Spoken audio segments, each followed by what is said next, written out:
سلامتی ہو آپ پر جہاں بھی آپ ہوں۔ منیش سسودیا نے دہلی کے لیے 69,000 کروڑ روپے کا پیش کیا بجٹ۔ دہلی کے نائب وزیر اعلیٰ اور وزیر خزانہ منیش سسودیا نے دہلی کے لیے 69,000 کروڑ روپیوں کا بجٹ پیش کیا۔ منیش سسودیا نے اعلان کیا کہ دہلی کے لوگوں کو کورونا کی مفت ویکسین لگائی جائے گی۔ ہیلتھ سیکٹر میں 9,934 کروڑ روپے مختص کیے گئے ہیں۔ بجٹ میں تعلیم پر بھی خاص توجہ دی گئی ہے۔ پیٹرولیم قیمتوں میں اضافے کے خلاف اپوزیشن کا ہنگامہ، پارلیمنٹ کے دونوں ایوانوں کی کارروائی ملتوی۔ مختلف پیٹرولیم مصنوعات کی قیمتوں میں اضافے کے خلاف کانگریس کے زیر قیادت حزب اختلاف کی ہنگامہ آرائی کی وجہ سے منگل کے روز پارلیمنٹ کے دونوں ایوانوں میں ہنگامہ ہوا اور قانون سازی کا کوئی کام نہیں ہو سکا۔ ہنگامہ آرائی کی وجہ سے لوک سبھا اور راجیہ سبھا کو پورے دن کے لیے ملتوی کر دیا گیا۔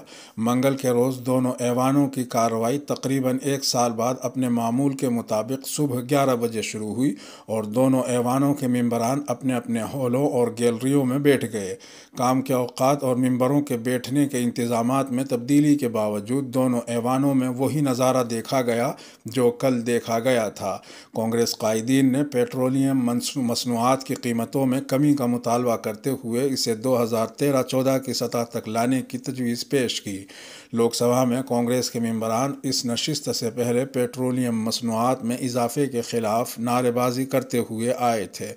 اس دوران ڈی ایم کے، این سی پی اور کچھ دوسری اپوزیشن جماعتوں کے ممبران اپنی جگہ سے احتجاج درج کر رہے تھے۔ ہنگامہ آرائی کی وجہ سے وقفہ سوال کی کارروائی میں خلل پڑا اور وقفہ صفر بھی عام طور پر نہیں چلا۔ ہندوستان نے برطانوی پارلیمنٹ میں زرعی قوانین پر بحث کو لے کر کیا شدید مخالفت کا اظہار، ہائی کمشنر کو کیا طلب۔ واضح ہو کہ ہندوستان نے منگل کے روز برطانوی پارلیمنٹ میں زرعی قوانین پر بحث کو لے کر شدید مخالفت کا اظہار کیا۔ مرکزی حکومت نے برطانوی ہائی کمشنر کو طلب کیا اور برطانوی پارلیمنٹ میں اس بحث پر سخت اعتراض کیا۔ سیکریٹری خارجہ نے منگل کو برطانوی ہائی کمشنر کو طلب کیا اور برطانوی پارلیمنٹ میں سخت اعتراضات کا اظہار کرتے ہوئے ہندوستان کی زرعی اصلاحات سے متعلق بحث کو ناپسندیدہ اور متنازع قرار دیا۔ سیکریٹری خارجہ نے برطانوی حکومت پر واضح کیا ہے کہ یہ کسی بھی دوسرے جمہوری ملک کی سیاست میں مکمل مداخلت ہے۔ انہوں نے برطانوی ممبران پارلیمنٹ کو مشورہ دیا کہ جو حقائق کو مسخ کر رہے ہیں وہ ووٹ بینک کی سیاست سے دور رہیں۔ ہندوستان میں کورونا کا قہر، کورونا کے ایکٹیو معاملوں میں ہو رہا ہے اضافہ، احتیاطی طور پر لاک ڈاؤن۔ ملک میں کورونا کے ایکٹیو معاملوں میں مسلسل اضافہ درج کیا جا رہا ہے۔ وزارت صحت کے ذریعے جاری کردہ اعداد و شمار کے مطابق کورونا کے کل ایکٹیو معاملے 1,87,462 ہیں۔ پچھلے 24 گھنٹوں میں کورونا کے 15,388 نئے معاملوں کی تصدیق ہوئی ہے، جبکہ اسی عرصے میں 16,596 افراد شفا یاب ہوئے ہیں۔ ریاستی حکومت کورونا کے بڑھتے معاملے کو دیکھتے ہوئے گائیڈ لائن پر عمل کرنے کی عوام سے اپیل کر رہی ہے۔ اس بیچ مختلف شہروں میں کورونا کے پھیلاؤ کو روکنے کے لیے احتیاطی طور پر لاک ڈاؤن بھی لگایا جا رہا ہے۔ واضح ہو کہ کورونا وائرس کے بڑھتے معاملات کی وجہ سے مہاراشٹر کی ناسک ضلع انتظامیہ نے ویکینڈ لاک ڈاؤن لگانے کا فیصلہ کیا ہے۔ وزیر اعلیٰ ادھو ٹھاکرے کے ذریعے حالات کا جائزہ لینے کے بعد بندشیں لاگو کرتے ہوئے ضلع انتظامیہ نے کہا کہ 15 مارچ سے شادیوں کی اجازت نہیں دی جائے گی۔ پہلے سے جن شادیوں کی اجازت دے دی گئی ہے انہیں 15 مارچ تک نمٹا لینے کے لیے کہا گیا ہے۔ اس کے بعد اگلے حکم تک کوئی اجازت نہیں ملے گی۔ ضروری خدمات میں لگے لوگوں کو چھوڑ کر سبھی دکانیں اور ادارے شام 7 بجے سے صبح 7 بجے تک بند رہیں گے۔ رات میں 9 بجے تک ریسٹورینٹ بھی بند ہو جائیں گے، حالانکہ رات 11 بجے تک ہوم ڈیلیوری کی اجازت ہوگی۔ ناسک شہر، مالیگاؤں اور کچھ دیگر دیہی علاقوں میں اسکول، کالج، کوچنگ سینٹر بند کر دیے جائیں گے۔ اس وقت مہاراشٹر کے بہت سے شہروں میں کورونا وائرس کے مریضوں کی تعداد میں اضافہ ہو رہا ہے۔ کووڈ-19 کے مریض تھانے میں بڑی تعداد میں سامنے آ رہے ہیں، جس کے بعد پیر کو یہاں لاک ڈاؤن کا اعلان کیا گیا۔ تھانے میں 11 ہاٹ اسپاٹ کی نشاندہی کی گئی ہے، جہاں لاک ڈاؤن 13 مارچ سے 31 مارچ تک جاری رہے گا۔ عہدیداروں نے اس کا اعلان کیا ہے۔ یہ حکم تھانے کی میونسپل کارپوریشن کے کمشنر وپن شرما نے جاری کیا ہے۔ اس حکم میں یہ کہا گیا ہے کہ کووڈ-19 کے کیس گزشتہ دنوں بہت تیزی سے سامنے آئے ہیں، جس کی وجہ سے یہ فیصلہ لیا جا رہا ہے۔ انہوں نے بتایا کہ اس سے پہلے جو لاک ڈاؤن ملک بھر میں نافذ کیا گیا تھا، اس لاک ڈاؤن میں بھی اسی کے اصول وضع کیے جائیں گے۔ واضح ہو کہ نیوز رپورٹ سے ملی جانکاری کے مطابق کورونا وبا کے خلاف جنگ میں بھلے ہی ہندوستان اگلے مرحلے میں پہنچ گیا ہے، لیکن اس کا خطرہ اب بھی باقی ہے۔ ویکسینیشن مہم کے دوران مرکزی وزارت صحت نے کچھ علاقوں کے لیے انتباہ جاری کیا ہے، جس میں احتیاط برتنے کی اپیل کی گئی ہے۔ مثال جاری کرتے ہوئے وزارت صحت نے بتایا کہ کووڈ-19 کے کیس ہریانہ کے گڑگاؤں اور فرید آباد میں پہلے سے زیادہ تھے، لیکن اب زیادہ کیس کرنال اور پنچکولہ میں آ رہے ہیں۔ گیان واپی مسجد کیس: سوامی ایوو مکتیشور آنند سرسوتی کو عدالت سے جھٹکا، فریق بننے کی درخواست مسترد۔ اتر پردیش کے وارانسی میں واقع کاشی وشوناتھ مندر اور گیان واپی مسجد کیس میں شنکراچاریہ سوامی سروپانند سرسوتی کے شاگرد سوامی ایوو مکتیشور آنند سرسوتی کو عدالت سے بڑا جھٹکا لگا۔ عدالت نے سوامی سرسوتی کی اس درخواست کو مسترد کر دیا ہے، جس میں انہوں نے وشوناتھ مندر کے لیے خود کو فریق بنانے کی التجا کی تھی۔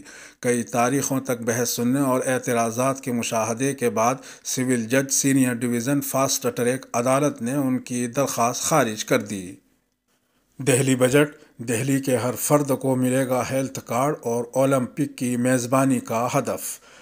دہلی کا پہلا ای بجٹ کل دہلی قانون ساز اسمبلی میں پیش کیا گیا۔ دہلی کے نائب وزیر اعلیٰ اور وزیر خزانہ منیش سسودیا نے ٹیپ سے بجٹ پڑھا۔ منیش سسودیا نے کہا کہ دہلی کے ہر شہری کو ہیلتھ کارڈ دیا جائے گا اور ہر شہری کا آن لائن ڈیٹا دستیاب ہوگا۔ پرانے علاج سے متعلق ہر معلومات اسپتال میں دستیاب ہوگی۔ صحت کے لیے 9,934 کروڑ کا بجٹ تجویز کیا۔ دہلی میں اولمپک کھیلوں کا انعقاد ہونا چاہیے۔ جب 2048 میں اولمپک کا انعقاد ہو تو دہلی پر اعتماد کیا جائے۔ دہلی حکومت 39ویں اولمپک کھیلوں کے انعقاد کے لیے درخواست دے گی۔ وزیر اعظم مودی نے ہندوستان اور بنگلہ دیش کے مابین دوستی پل کا کیا افتتاح۔ وزیر اعظم نریندر مودی نے منگل کے روز دونوں ممالک کے مابین دوستی کے پل کا افتتاح کیا، جس سے ہندوستان اور بنگلہ دیش کے مابین تعلقات قریب تر ہوئے ہیں۔ یہ پل ہندوستان اور بنگلہ دیش کی ریاست تریپورہ کے درمیان بہتے ہوئے دریائے فینی کے اوپر تعمیر کیا گیا ہے۔ اس پل کے ذریعے حکومت کی توجہ بنگلہ دیش کے چٹاگونگ کو راستہ دے کر تریپورہ کو شمال مشرقی ریاست کا گیٹ وے بنانا ہے۔ یہ پل تریپورہ کے سبروم کو بنگلہ دیش کے رام گڑھ سے جوڑ دے گا۔ کورونا ویکسین لینے کے بعد 48 گھنٹے تک پرواز نہیں کر سکیں گے پائلٹ اور کیبن عملہ: D G C A. Directorate general of civil aviation یعنی ڈی جی سی اے نے بتایا ہے کہ کووڈ-19 کے ٹیکے لگنے کے بعد پائلٹ اور عملے کے ممبر 48 گھنٹے تک پرواز نہیں کر سکیں گے۔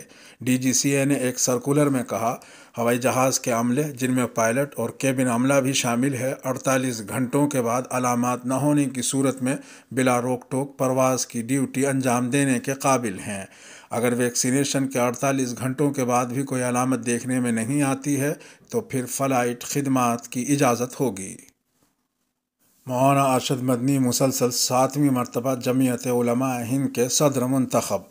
واضح ہو کہ ملک کے موجودہ حالات کے پیش نظر کل مرکزی دفتر جمعیت علماء ہند کے مفتی کفایت اللہ میٹنگ ہال میں جمعیت علماء ہند کے مجلس عاملہ کا ایک اہم اجلاس زیر صدارت مولانا ارشد مدنی صدر جمعیت علماء ہند منعقد ہوا۔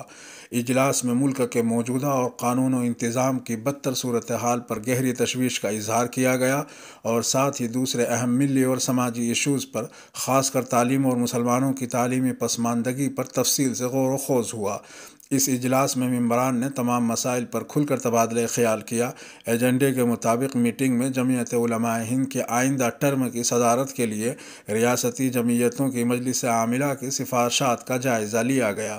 تمام ریاستی یونٹوں نے متفقہ طور پر صرف مولانا ارشد مدنی صاحب کے نام کی سفارش کی، لہٰذا مجلس عاملہ نے جمعیت علماء ہند کے آئندہ ٹرم کی صدارت کے لیے مولانا ارشد مدنی کے نام کا اعلان کر دیا۔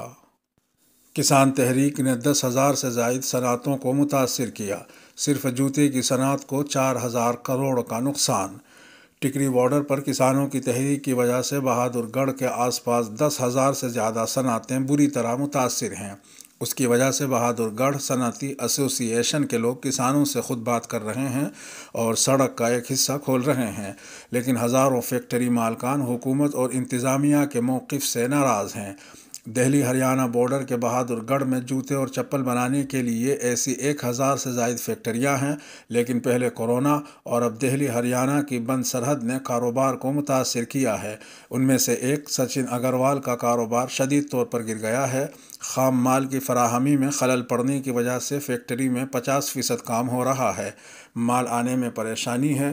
جوتوں کی صنعت کو اب تک 4,000 کروڑ کا نقصان ہوا ہے۔ بہادر گڑھ کے آس پاس 10,000 سے زیادہ صنعتیں ہیں۔ کسان تحریک کی وجہ سے بہادر گڑھ، کنڈلی اور مانسار میں کارخانے سب سے زیادہ متاثر ہوئے ہیں۔ وزیر اعلیٰ تریویندر سنگھ راوت نے گورنر کو سونپا استعفیٰ۔ اتراکھنڈ کے وزیر اعلیٰ تریویندر سنگھ راوت نے استعفیٰ دے دیا ہے۔ کل شام 4 بجے کے بعد راج بھون پہنچ کر وزیر اعلیٰ راوت نے اپنا استعفیٰ گورنر کو سونپ دیا۔ اس کے ساتھ ہی گزشتہ چند دنوں سے جاری قیادت کی تبدیلی کا بحران اب ختم ہوتا ہوا نظر آ رہا ہے۔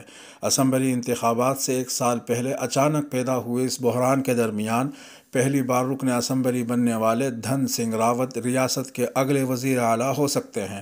خبر یہ بھی ہے کہ ان کے ساتھ B J P leader Pushkar Singh Dhami کو ریاست کے نائب وزیر اعلیٰ کی ذمہ داری سونپی جا سکتی ہے۔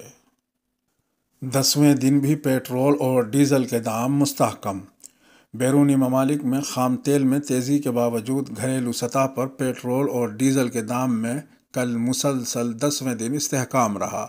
بیرونی بازاروں میں لندن برینٹ کروڈ آئل $70 فی بیرل کے قریب پہنچ گیا ہے۔ سعودی عرب میں کل تیل ٹھکانوں پر ڈرون حملہ ہونے کے بعد خام تیل میں نرمی دیکھی گئی۔ دارالحکومت دہلی میں فی الحال پیٹرول کی قیمت 91.17 روپے اور ڈیزل 81.47 روپے فی لیٹر ہے۔ 27 فروری کو ان دونوں ایندھنوں کی قیمتوں میں بالترتیب 24 اور 15 پیسے فی لیٹر کا اضافہ کیا گیا تھا۔ دونوں ایندھنوں کی قیمتیں پورے ملک میں ریکارڈ سطح پر ہیں۔ آئل مارکیٹنگ کی سرکاری کمپنی انڈین آئل کارپوریشن کے مطابق کل ان دونوں ایندھنوں کی قیمتوں میں کوئی اضافہ نہیں کیا گیا ہے۔ یہ کشکول اردو ہے۔ سلامتی ہو آپ پر جہاں بھی آپ ہوں۔